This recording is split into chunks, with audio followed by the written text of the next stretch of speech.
Hello my dear boys and girls. பசங்களா இன்னைக்கு நம்ம டே 8 ஓட ப்ராப்ளம் சால்விங். இன்னைக்கு நம்ம என்ன செய்ய போறோம்? ரொம்ப ட்ரிக்கியான ஒரு சாப்டர், ரே ஆப்டிக்ஸ் அப்படின்ற ரொம்ப ட்ரிக்கியான ஒரு சாப்டர். அந்த சாப்டர்ல இருக்கிற எக்ஸாம்பிள் ப்ராப்ளம்ஸ் எல்லாத்தையுமே இப்போ நான் உங்களுக்கு சால்வ் பண்ண போறேன். ஃபர்ஸ்ட் விஷயம், எல்லாருமே பிரசன்ட் சார் அப்படின்னு மறக்காம கமெண்ட் பண்ணிடுங்க. Let us start solving the problem. நம்ம என்ன செய்ய போறோம் அப்படின்னா எக்ஸாம்பிள் 6.3ல இருந்து ஆரம்பிக்க போறோம். ஸோ இந்த எக்ஸாம்பிள் 6.3ல நமக்கு என்ன கொடுத்துருக்காங்க? An object is placed at a distance of 20 centimeter. அதாவது object distance கொடுத்திருக்காங்க, which is u. u உடைய value 20, which is நம்ம minus 20 centimeter அப்படின்னு எடுத்து எழுதணும். ஏன்? From a concave mirror of focal length 15 centimeter அப்படின்னு கொடுத்திருக்காங்க. See, நமக்கு இங்க கொடுத்திருக்கிறது ஒரு concave mirror. அப்ப அந்த concave mirror உடைய ஓகே ரியல் சைடில் தான் வந்து என்ன இருக்குது அப்படின்னா இவங்க கொடுத்துருக்க இந்த டிஸ்டன்ஸ் இருக்குது. அப்போ ரியல் சைடில் இருந்தால் நெகட்டிவில் எடுத்து எழுதணும். இப்போது ஃபோக்கல் லென்த்துக்கும் அதே நிலமை தான். ஃபோக்கல் லென்த் என்ன கொடுத்துருக்காங்க? Minus 15 centimetre. இந்த மைனஸ் போடலன்னா ஆன்சரே தப்பாயிடும். ஃபஸ்ட்டு என்ன கேட்குறாங்க? A part of the question அப்படின்னா what is the distance of the mirror screen should be place to get a sharp image. எனக்கு ஒரு இமேஜ் கிடைக்குன்னா நான் ஸ்க்ரீனை எங்கே வைக்கணும்? ஸோ பேசிக்காக அவங்க கேட்குறது வந்து என்ன அப்படின்னா v உடைய வேல்யூ வந்து என்ன. அப்போ இங்கே நான் யூஸ் பண்ண போகிற ஃபார்முலா வந்து என்ன அப்படின்னு பார்த்தீங்கன்னா mirror equation formula. Mirror equation ஃபார்முலாவை நான் இங்கே பயன்படுத்த போகிறேன், which is 1 divided by v plus 1 divided by u equal to 1 divided by f. இதுதான் மிரர் ஈக்குவேஷனோட ஜென்ரல் ஃபார்முலா. இப்போ இந்த ஃபார்முலாவில் நம்ம என்ன செய்யலாம்? வேல்யூஸ் எல்லாம் சப்ஸ்டியூட் பண்ணலாம். அப்படி சப்ஸ்டியூட் பண்ணால் ஃபைனலாக நமக்கு என்ன ஆன்சர் கிடைக்குது அப்படின்றத இப்போ நம்ம செக் பண்ணி பார்க்கலாம். அப்போ இங்கே பாருங்கள், நம்ம வந்து இங்கே 1 divided by v இருக்கா? நான் என்ன செய்ய போகிறேன்? 1 divided by v is equal to 1 divided by f minus 1 divided by u அப்படின்னு எழுதிக்கிட்டேன். 1 divided by v is equal to, இப்போ என்ன செய்யலாம்? இங்கே 1 divided by f, f ஓட வேல்யூ வந்து என்னது? மைனஸ் 15. அப்போ இங்கே மைனஸ் 15 சப்ஸ்டியூட் பண்ணலாம். Minus of 1 divided by u which is minus 20. Minus into minus ப்ளஸ்ன்னு ஆகிடும். அப்போது 1 divided by v எங்கெல்லாம் வருதோ நான் 1 divided by 20 minus of 1 by 15 அப்படின்னு சொல்லி சப்ஸ்டியூட் பண்ணுறேன். அப்போ இதை சப்ஸ்டியூட் பண்ணி நான் கேன்சல் பண்ணால் 15 இங்கே கூட போட்டால் எங்கே வருது? மைனஸ் 20 டிவைடட் பை 300 அப்படின்னு சொல்லி ஒரு வேல்யூ வரும். அப்போது எனக்கு v உடைய வேல்யூ மைனஸ் 60 சென்டிமீட்டர் அப்படின்னு கிடைக்கும். ஸோ இது வந்து இமேஜ் டிஸ்டன்ஸ். கொஸ்டினில் கேட்ட மாதிரி நம்ம அழகாக ஈஸியாக என்ன செய்கிறோம் அப்படின்னா இமேஜ் டிஸ்டன்ஸை கண்டுபிடிக்கிறோம். நெக்ஸ்ட் என்ன செய்யணும்? அதோட விட்டாங்களா? இல்லை, b கொடுத்து what is the nature of the image அப்படின்னு சொல்லி நம்மக்கிட்ட ஒரு கேள்வி கேட்குறாங்க. அப்போ அந்த நேச்சர் ஆஃப் த இமேஜும் கண்டுபிடிக்கணும். நேச்சர் ஆஃப் த இமேஜ்னா என்ன சார்? அதோட மேக்னிஃபிகேஷன் கேட்குறாங்கன்னு அர்த்தம். கொஸ்டினில் நீங்கள் நேச்சர் ஆஃப் த இமேஜ் அப்படின்ற வார்த்தையை பார்த்தாலே அவங்க கேட்குறது வந்து என்னது? மேக்னிஃபிகேஷன். ஸோ இப்போ அந்த மேக்னிஃபிகேஷன் எடுத்துக்கிட்டா அது மேக்னிஃபிகேஷன் எம்முடைய formula height of image divided by height of object. So இதே மேக்னிஃபிகேஷனை நான் h டேஷ் டிவைடட் பை ஹெச்னு எழுதலாம், இல்லைன்னா மைனஸ் v பை யூ அப்படின்னு எழுதலாம். இப்போ கொஸ்டினில் கவனிச்சிங்கன்னா எனக்கு வந்து u வேல்யூ ஆல்ரெடி இருக்குது, v வேல்யூ நான் இங்கே கண்டுபிடிச்சிட்டேன். அப்போ ரெண்டுத்தையும் எடுத்து நான் வந்து இங்கே என்ன செய்கிறேன்? ஐ வில் சப்ஸ்டியூட் பண்ணால் என்ன ஆன்சர் வருது அப்படின்னு பார்ப்போம். அப்போ magnification is equal to minus of minus v which is minus 60 divided by minus 20. கரெக்டா? அப்போ எனக்கு ஆன்சர் என்ன வரும் அப்படின்னா மைனஸ் 3 அப்படின்னு கிடைக்கும். மேக்னிஃபிகேஷனுடைய வேல்யூ வந்து மைனஸ் 3. இப்போ இந்த மேக்னிஃபிகேஷன் வேல்யூலேருந்து ஒரு சில விஷயம்லாம் நான் சொல்லலாம். என்னென்னா, இஃப் மேக்னிஃபிகேஷன் இஸ் மைனஸ் 3, மொதல் விஷயம் எனக்கு வந்து இது நெகட்டிவாக இருக்குது. அப்போ நெகட்டிவாக இருக்கிறதுனால நான் என்ன புரிஞ்சுக்கிறேன் அப்படின்னா இது இன்வெர்டட். இந்த இமேஜ் வந்து எனக்கு பார்க்க எப்படி இருக்குது? இன்வெர்டட், தலைகீழ இருக்குது. சரியா? அடுத்து எனக்கு இந்த மேக்னிஃபிகேஷனுடைய வேல்யூ வந்து 3 வந்ததுனால அப்போ இது 3 டைம்ஸ் என்லார்ஜ்ட். பார்க்க பெருசா இருக்கு. எந்த அளவுக்கு பெருசா இருக்கு? 3 மடங்கு பெருசா இருக்கு. இன்னொன்று இது நெகட்டிவா இருக்கு அப்படின்றத வச்சு அப்போ நான் என்ன சொல்லலாம் அப்படின்னா இது இமேஜ் எனக்கு எங்க ஃபார்ம் ஆயிருக்கு? இது எனக்கு ரியல்ல ஃபார்ம் ஆயிருக்கு. அப்போ நான் என்ன சொல்லலாம்? இங்க இமேஜ் சரியா இஸ் ரியல். ரியல் சைடில் எனக்கு இமேஜ் ஃபார்ம் ஆயிருக்கு. இந்த தகவல்லாம் மேக்னிஃபிகேஷன்ல இருந்து மட்டுமே என்னால் எடுத்து எழுத முடியும். இப்போ அடுத்து வரும், pure water has refractive index of 1.33.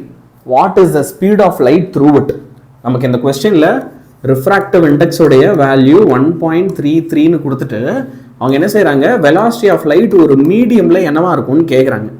அப்போ இதுக்கு ஃபார்முலா முதல்ல நான் என்ன பயன்படுத்தணும்? நான் ரொம்ப சிம்பிளா என்ன செய்யலாம் அப்படின்னா, இந்த ரிஃப்ராக்டிவ் இண்டெக்ஸ் இருக்குல்ல, அதோட ஃபார்முலாவை எடுத்து எழுதலாம். நான் எப்பெல்லாம் ரிஃப்ராக்டிவ் இண்டெக்ஸ் கண்டுபிடிக்க ஆசைப்படுறேனோ அப்பெல்லாம் வெலாசிட்டி ஆஃப் லைட்டை வெலாசிட்டி இந்த மீடியமால டிவைட் பண்ணலாம். அதாவது சீனா என்ன, velocity of light in vacuum divided by, இப்போ நான் என்ன செய்ய போறேன் அப்படின்னா, velocity of light in medium, இப்படி டிவைட் பண்ணணும். டிவைட் பண்ண ஆன்சர் கிடைச்சிரும். சரியா? இப்போ எனக்கு என்ன தெரியணும், v உடைய வேல்யூ தெரியணும். அப்போ v உடைய வேல்யூ தெரியணும்னா c நான் n-ஆல டிவைட் பண்ணணும். ஸோ 3 × 10⁸ 1.33 ஆல டிவைட் பண்ணா 2.26 × 10⁸ மீட்டர்/செகண்ட் அப்படின்னு சொல்லி நமக்கு உடனே ஆன்சர் கிடைச்சிரும். அவ்வளோதான். இதை மட்டும் நீ எடுத்து கரெக்டாக போட்டனா வேலை முடிஞ்சது. உண்மையாலுமே ரொம்ப சிம்பிளான சம்ஸில் ஒன்று. மீட்டர்/செகண்ட் அது எஸ் போட்டது 8 மாதிரி ஆயிடுச்சு, மன்னிச்சிருங்க. மீட்டர்/செகண்ட். சரியா? இப்போ அடுத்த கேள்விக்கு போகலாம். So next one is also very simple. Example 6.6. Light travels from air into glass slab of thickness.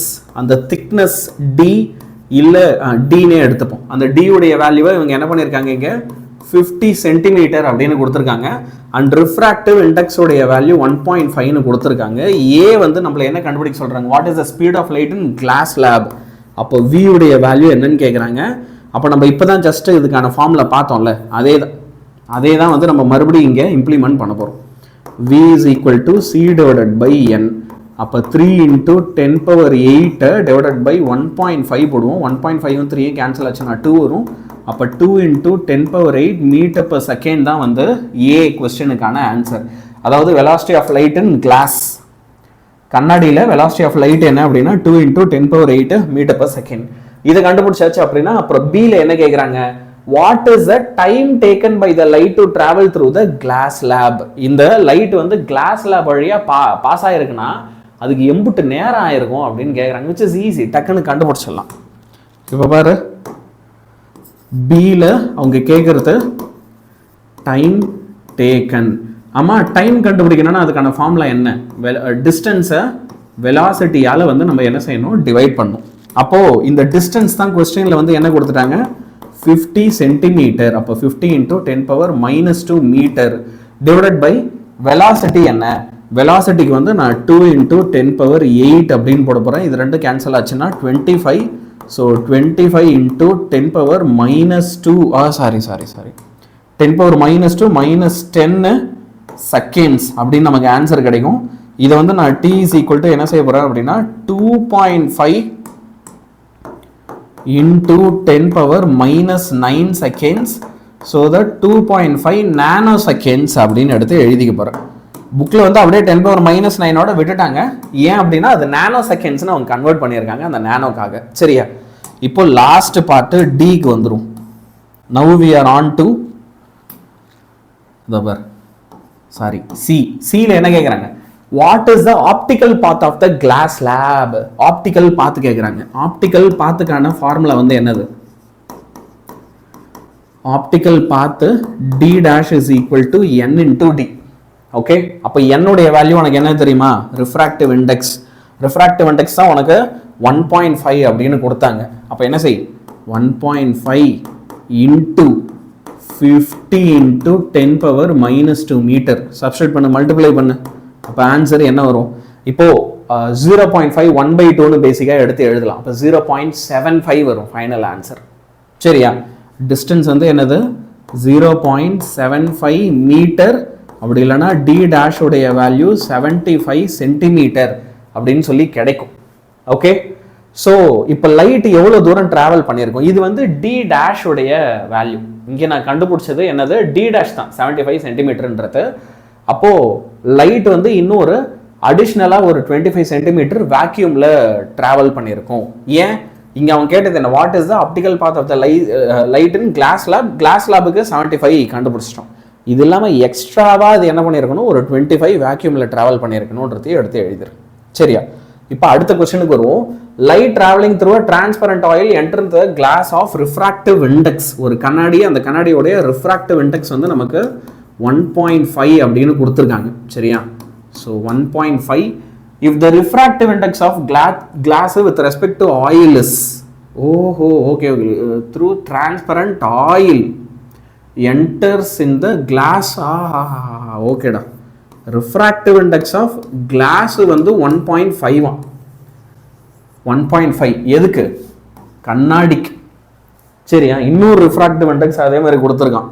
அது வந்து என்னன்னா ரிஃப்ராக்டிவ் இண்டெக்ஸ் ஆஃப் ஆயில். அப்புறம் if the refractive index of glass with respect to oil is 1.25, what is the refractive index of oil? அப்போ NGO உடைய value 1.25, refractive index of oil என்னவா இருக்கும்? Relative refractive இண்டெக்ஸை வச்சு question கேட்டிருக்காங்களாமா. என்ன பண்ணியிருக்காங்க? Relative refractive index வச்சு question கேட்டிருக்காங்க. Answer relative refractive இண்டெக்ஸ்னா என்னது? பேர்லேயே இருக்கு பாரு, ரிலேட்டிவ் அப்படின்னா கம்பேர் பண்ணுறது. அப்போது நான் வந்து என்ன செய்ய போகிறேன், ரிஃப்ராக்டிவ் இண்டெக்ஸ். ஓகே, என்னு ஃபஸ்ட்டு வந்து கிளாஸில் இருந்து ஆயிலுக்கு போகுது. நம்ம புக்கில் எப்படி போட்டிருப்பாங்க, NGOன்னு போட்டுருவாங்க. கிளாஸ்லேருந்து ஆயில் போகும்போது நான் வந்து என்ன செய்ய வேண்டியிருக்கும் அப்படின்னா, refractive index of glass divided by refractive index of ஆயில்னு சொல்லி டிவைட் பண்ண வேண்டியிருக்கும். இதுதான் ரிலேட்டிவ் ரிஃப்ராக்டிவ் இண்டெக்ஸை கண்டுபிடிக்கிறதுக்கான ஃபார்முலா. ஸோ இந்த ஃபார்முலா பார்க்கும்போதே உனக்கு ஒரு விஷயம் தெரியும். ரெண்டு ரிஃப்ராக்டிவ் இண்டெக்ஸ் எடுத்து டிவைட் பண்ணி ரேஷியோ எடுத்தோன்னா அது பேர் ரிலேட்டிவ் ரிஃப்ராக்டிவ் இண்டெக்ஸ். இப்போ இதில் நம்ம N0 உடைய வேல்யூ கண்டுபிடிக்கணும். அப்போ அதுக்கான formula NG divided by NGO. சரியா? அப்போ NG உடைய வேல்யூ ஒரு 1.5 டிவைடட் பை NGO உடைய வேல்யூ ஒரு 1.25. இது ரெண்டுத்தையும் நான் டிவைட் பண்ணுவோம். அப்படி டிவைட் பண்ண ஆன்சர் வந்து என்ன வரும், 1.2 வரும். சரியா? அவ்வளோதான், முடிஞ்சு. இந்த 1.2 எடுத்துகிட்டு வந்தேன்னா முடிஞ்சு. இதுதான் N0, அதாவது ரிஃப்ராக்டிவ் இண்டெக்ஸ் ஆஃப் ஆயிலோட வேல்யூ. இவ்வளோதான் சம்மே, கஷ்டம் கூட கிடையாது. இப்போ அதே மாதிரி இன்னொரு கொஸ்டினை முடிச்சிடலாம். இதுவும் பார்க்க தான் பெருசு, ஒரு தினுசு, ஆனால் ஈஸி. சரியா? டிஆர் மாதிரி பேச வச்சிட்டாங்களே. சரி, இங்கே வந்து என்ன ஏன் கேட்குறாங்க, ஒரு காயின் இருக்கு, is at the bottom of a trough containing 3 immiscible liquids of refractive index. 3 refractive index கொடுத்துருக்காங்க. சரியா? என்னென்ன ரிஃப்ராக்டிவ் இண்டெக்ஸ்? N1 உடைய வேல்யூ 1.3, N2 உடைய வேல்யூ 1.4, N3 உடைய வேல்யூ 1.5. இப்படி நமக்கு வந்து என்ன இருக்குன்னா 3 ரிஃப்ராக்டிவ் இண்டெக்ஸ் இருக்கு. Are poured in one above another of height இங்கே கொடுத்துருக்காங்க பாரு, 30 சென்டிமீட்டர், 16, அப்புறம் 20. சரி, அதையும் நான் வந்து இப்போ என்ன செய்கிறேன், அப்படியே D1 is equal to 30, D2 is equal to இதோட வேல்யூ வந்து என்னப்பா 16, அண்ட் D3 உடைய வேல்யூ வந்து 20 சென்டிமீட்டர். எல்லாருமே சென்டிமீட்டரில் இருக்குது, அப்படியே எடுத்து எழுதிட்டோம். சரியா? What is the apparent depth which the coin appears to be when seen from air outside, and in which medium the coin will appear? எந்த மீடியமில் இந்த காயின் இருக்கிற மாதிரி தெரியும் அப்படின்னு ஒரு கேள்வியை கேட்குறாங்க. நம்ம கண்டுபிடிச்சிரும், ஒன்றும் பெரிய விஷயம் இல்லை. சரியா? ஸோ ஃபஸ்ட்டு விஷயம், நம்ம இங்கே இங்கே வந்து அப்பேரண்ட் டெப்த்தை கண்டுபிடிக்க போகிறோம். அப்போது அப்பேரண்ட் டெப்த்து கண்டுபிடிக்கிறதுக்கான ஃபார்முலா என்னது? அப்பேரண்ட் டெப்த்து லெட்ஸ் சே நான் D' கண்டுபிடிக்கணும் அப்படின்னா அப்போ அதுக்கான formula D divided by N. இதுதான் வந்து ஜென்ரல் ஃபார்முலா. இப்போது என்ன பிரச்சனை, எனக்கு மொத்தம் இங்கே எத்தனை ஃப்ளூயிட் இருக்குது, 1 2 3 ஃப்ளூயிட்ஸ் இருக்குது. சரியா? அப்போ 3 ஃப்ளூயிட் இருக்குன்னா நான் வந்து என்ன செய்ய போகிறேன், டோட்டல் அப்பேரண்ட் டெப்த்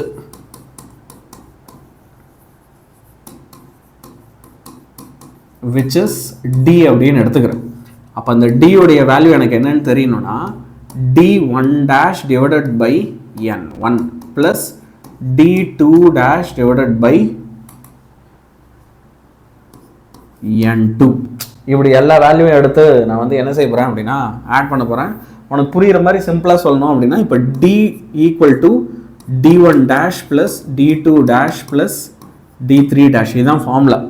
இதில் இங்கே டியோட இடத்துல நான் இப்போ இங்கே வந்து என்ன செய்ய போகிறேன், d1 divided by n1 plus d2 divided by n2 plus d3 divided by n3 இப்படி எடுத்து கணக்கு எடுக்க போகிறேன். இப்போ d1 வந்து என்னது 30, n1 உடைய வேல்யூ வந்து என்ன கொடுத்தாங்க 1.3 ப்ளஸ் இப்போ d2 உடைய வேல்யூ வந்து 16, அதை நான் 1.4 டிவைட் பண்ணணும் ப்ளஸ் மறுபடியும் வந்து பார்த்தீங்க அப்படின்னா 20 இருக்குது. அந்த 20 வந்து நான் எதால் டிவைட் பண்ணோம் அப்படின்னா n3 உடைய வேல்யூ வந்து 1.5. இப்போ இந்த டேர்ம்ஸ் எல்லாம் அப்படியே டக்கு டக்குன்னு டிவைட் பண்ணு. 30 இருக்குது 1.3 டிவைட் பண்ணால் 23.1 வரும். 16 இருக்குது 1.4 டிவைட் பண்ணால் 11.4 வரும். ப்ளஸ் 20 இருக்குது 1.5 டிவைட் பண்ணால் 13.3 வரும். எல்லாத்தையும் எடுத்து இப்போ நம்ம என்ன செய்யலாம், ஆட் பண்ணலாம். ஆட் பண்ணால் 47.8 சென்டிமீட்டர் அப்படின்னு சொல்லி நமக்கு ஆன்சர் கிடைக்கும். சரியா? இப்போ நம்ம கீழே இருந்து அப்படியே 47 பார்க்குறோன்னு வச்சுக்கோ. அப்போ நமக்கு இந்த n3 லேயரில் இருக்கிற மாதிரி இமேஜ் தெரியும். எங்கே இருக்கும், இந்த n3 உடைய செக்மெண்ட். அது என்ன இதில் இப்படி போட்டிருக்கான் இல்லை அப்படி போட்டிருக்கான், சரி விடு. இதில் டோட்டல் டிஸ்டன்ஸ் வந்து என்னது 66. இப்போ அந்த 66ல் நீ வந்து என்ன பண்ணிடு, இந்த 47.18 எடுத்துரு. அப்போ மீதி இருக்கிற வேல்யூ எங்கே வரும்னு பார்த்தோன்னா இந்த d3ல தான் வரும். சரியா? ஸோ d3 ஏரியாவில் தான் உனக்கு அந்த ஆப்ஜெக்ட் இருக்கும். சரி, ஸோ வித் திஸ் நம்ம இன்னைக்கான 5 ப்ராப்ளம் போட்டு பார்த்தாச்சு. இப்போது my dear boys and girls, MVSAT exam சரியா உங்களுக்கு செப்டம்பர்லாம் முடிஞ்சு, ஓகே, அக்டோபர் மாதம் 4, 5, 11, 12 இந்த தேதிகளில் நடக்க போகுது. என்ன ஆன்சர் எக்ஸாம் இது ஒரு ஸ்காலர்ஷிப் எக்ஸாம். இந்தியா ஃபுல்லாக நடக்கிற ஒரு ஸ்காலர்ஷிப் எக்ஸாம். இந்த எக்ஸாம் எழுதி இது நீங்கள் நல்ல மார்க் எடுக்கிறீங்கன்னா உங்களுக்கு லேப்டாப்பு, ஸ்மார்ட் வாட்ச்சு, ஹெட்செட்ஸு, ஏர்பாட்ஸு என்னென்னமோ கிஃப்ட்லாம் வச்சுக்கிறாங்க, லேப்டாப் முதற்கொண்டு. சரியா? அது மட்டும் இல்லாமல் சிங்கப்பூருக்கு ஒரு டூரு, ஏஐ பற்றி ஒர்க் ஷாப் அண்ட் இது எல்லாத்துக்கும் ஐசிங் ஆன் த கேக் மாதிரி வேதாந்தோடைய கோர்சஸ் நீ ஃப்ரீயாகவும் படிக்கலாம். நீ நீட்டு ஜேஇ கோச்சிங்லாம் படிக்கணும்னு நினைக்கிறேன்னா இது அட்டன் பண்ணுற அப்படின்னா இட்ஸ் ஃப்ரீ. அது மட்டும் இல்லை, இன்னொரு செம ஆஃபர் சொல்கிறேன் பாரு. அது வந்து என்ன அப்படின்னா, நம்ம வேதாந்தோவில் உங்களுக்கு பப்ளிக் எக்ஸாம் வரும்போது ஜனவரி பிப்ரவரியில் நாங்கள் வந்து என்ன செய்வோம் அப்படின்னா ஒரு பெய்டு கோர்ஸ் ஒன்று, கிராஷ் கோர்ஸ் ஒன்று நடத்தும். அந்த கிராஷ் கோர்ஸ் 2 மாதம் நீ அட்டன் பண்ணுறேன்னா உனக்கு 600 எடுக்கிறதுக்கு செம்ம யூஸ்ஃபுல்லாக இருக்கும். இந்த எக்ஸாம் எழுதுகிற எல்லாருக்குமே அந்த கோர்ஸு ஃப்ரீ.